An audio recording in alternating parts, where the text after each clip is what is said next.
How do I, 14 male, make my mum and stepdad regret changing my name to my stepdad's name? Throwaway because some people at school know my normal Reddit and I don't want them to know how much it bothers me. When I was 11 my mum get married to my stepdad. My real dad was dead since I was little. As a present to my stepdad mum changed my name to his name. For example using fake names. Original. Robert dad surname changed. Stepdad first name stepdad surname. I hate this so much. And because of COVID I haven't even been able to go out much and it was like over a year's where I had to stay home where they call me the wrong name and yell at me if I get upset. I feel like I'm going crazy and ran away a few times but when I was brought back by the police mum showed them my Medicare card with my fake name proving that I'm lying. I talked to a social worker a few times but it's been over a year since they said anything to me. And they also said I can always change it when I'm an adult. I fucking hate my life right now. I have to wait until I'm 18 to change it back if nothing else happens because I won't have parental consent to change it now. You don't just get to change my name and tell me I have to accept it. And it's such a load of shit that even when I've told other adults and they believe me they just look at me and go, "Oh that sucks," or, "Wait till you're 18, 4 years isn't a long time. I know I'm a kid but just pretend for a second that your name got changed and every card you have to prove you exist shows this fake name." I just feel like everyone is bullying me and everyone says to just take it. I just want to make them regret changing my name so they change it back to my proper name. I want them to feel the hurt I'm feeling because they did it on purpose. I'm sick of waiting for people who said they'd help to do nothing and I don't want to wait 4 more years to change my name. For the past week I've just been screaming my real name at them as much as possible. Either I get my real name back at the end of the year or they won't have a kid to call a fake name anymore. Start calling your stepdad with your dead father's name. See how he likes it. Your mom too. Stop calling her mom. What the actual fuck? Why did they change your first name? What reason did they give you? I'd be careful with your SSN if you're from the US. This is so weird. Also, what does your late father's family have to say about this? You can ask teachers and friends to call you by your preferred name, and introduce you to new people by that name. Has your mum explained her reasoning? Is it about her moving on from widowhood? Has your stepdad adopted you? I'm so sorry this is happening to you. It seems like you have reached out to the appropriate people only to find out that their hands are tied legally. To me it's emotionally abusive, infantilizing and disrespectful for them to do this to you. It must hurt so much. If the name is the extent of the problem, there's probably not much you can do besides tough it out miserably for 4 years. However, I'd be surprised to hear this as their only abusive behavior. Document anything you think is abuse carefully. Dates, times. Lean into your school counselor if you have one. I wish there was more I could tell you that would give you hope, but I think it is just going to suck. Don't call your mother mom anymore. She doesn't respect you so you don't respect them. And maybe you can start to call your stepfather some funny name. In Germany we have many good names for that, like Heiner, Hans Walter, Ferdinand. Just choose something that you think would suit his Charakter and let the shit show begin. Star-struck tears of joy. Nothing you do will change the situation, just like nothing they do will change your name or who your true father is. Tell everyone in your life, except your parents, that your preferred name is the name you want. Anyone who refuses to use it gets cut off. No more contact. When you're 18, change your name, move far away, and never speak to them again. Weirdly, I know someone who has something similar happen. When their mother remarried, she changed not only my friend's last name but first name to something her mom decided she liked better and just told her after the fact. She just had to hold until 18 and then bolt basically. If it's any consolation, everyone my friend tells the story to after leaving thinks her mom is totally nuts and she's lost friends and respect from tons of people. She eventually divorced the stepdad and has very few friends because of how she treated her kids during the new marriage. The exact same name as stepdad thing does make me wonder if he's stealing your identity and taking our credit cards in your new name. It's just so weird. Wait, what? They changed your less than first name without your consent when you were 11? Like you were a whole-ass human by then with an identity and they just unilaterally changed your name? I mean, the surname thing is weird but less controversial. Check your country's laws on name changes. My cousin was able to change her surname to her mother's maiden name when she turned 16 without her dad's consent. Sorry dude. How do I respond to my mother's ultimatum about reinstating contact with my sister? Ages. I'm 24 female. Sister is 27. We have a mix of full and step siblings who are 20 male, 22 female, 26 female, and 30 male, and half siblings who are 5 male and 8 female. I have kids of my own, 5 female and 3 male. Mum's turning 50, stepdad is 48. My sister and I had a major fallout a couple of years ago, which she dragged my kids into, and we haven't spoken since. I have worked to remain close with the rest of my family, most notably my mother, as she is my line of contact to my 2 youngest siblings. I also have a couple of other adult siblings who have tried to stay out of our issue as they don't want to pick sides.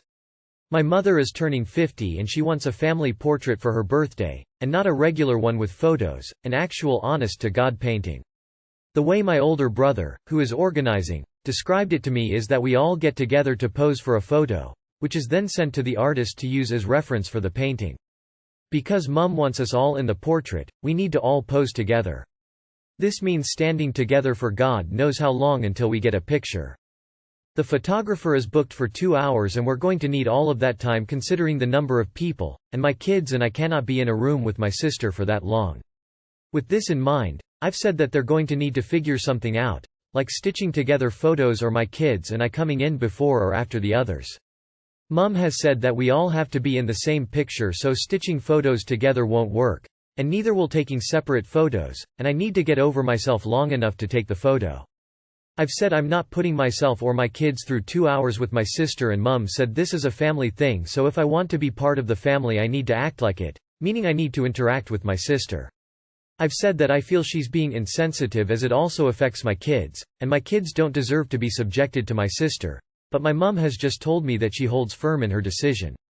I don't intend to relent on my no contact with my sister, but is there a way to stay in contact with Mum, my underage siblings, and the rest of the family in general without reinstating contact with my sister? Your responsibility as a parent far outweighs your responsibility as a daughter. There is no way that there isn't another way to make that painting happen. I'd say what your mother wants for her 50th is to see you two reconciled, and she is trying to make it happen in a sneaky way. Hi, I'm a photographer. This is all BS. If you were to go to the same studio, which has the same lighting and background, you could be relatively easily added to a family photo. They may charge extra for it, which is appropriate. It takes extra time, and if they send out for editing, that's an additional cost as well. It doesn't matter, it's doable. I guarantee this has happened before, multiple times. People get sick, there are family issues, there are travel issues, crap happens. It is an inconvenience, but not an issue. I hate to make an assumption, but this seems like a plot to force a reconciliation. I feel like the falling out details really determine whether you need to suck it up or stand your ground. If this happened a couple of years ago, your child doesn't even remember being brought into it. However, there are certain lines that you don't cross with kids, and you don't get a second chance.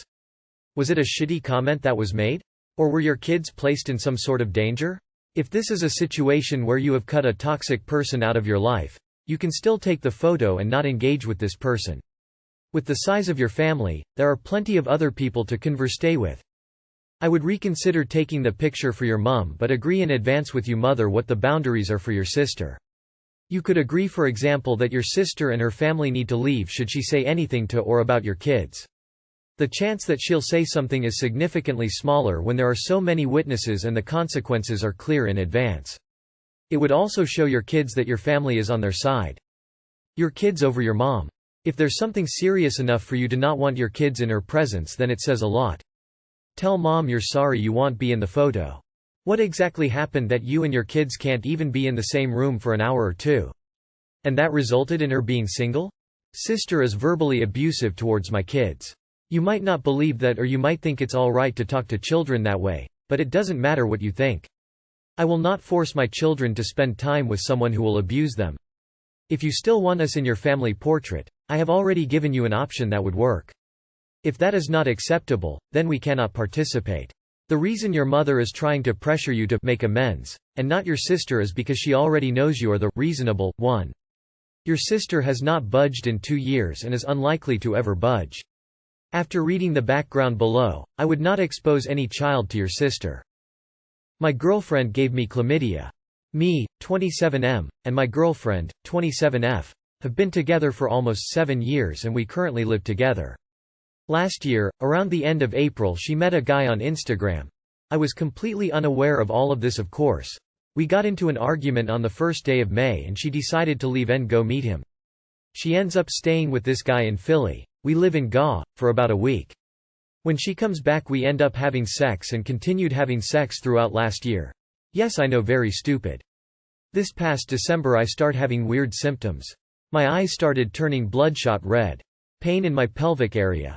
But all of this occurred during finals week, so I thought it was just stress and I ended up just getting treated for pink eye.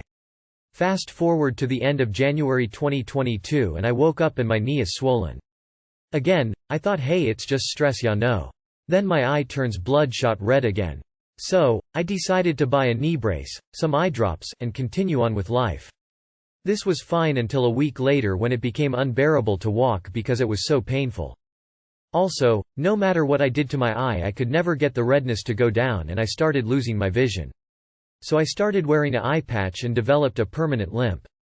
This past Friday night the pain became so excruciating in my right knee that I decided to go to the the next day.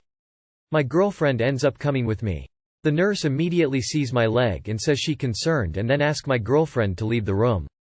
She explains to me that a majority of patients come into the with swollen limbs that are results of gonorrhea or chlamydia. Immediately I'm offended because I've never had STD in my life. Also, I had no symptoms of an STD. No burning or anything. And yes, I know you can contract a STD and have no symptoms. So I'm like, no, there has to be something else. So I ended up get 2 knee effusion and a urinalysis to test for STDs just in case.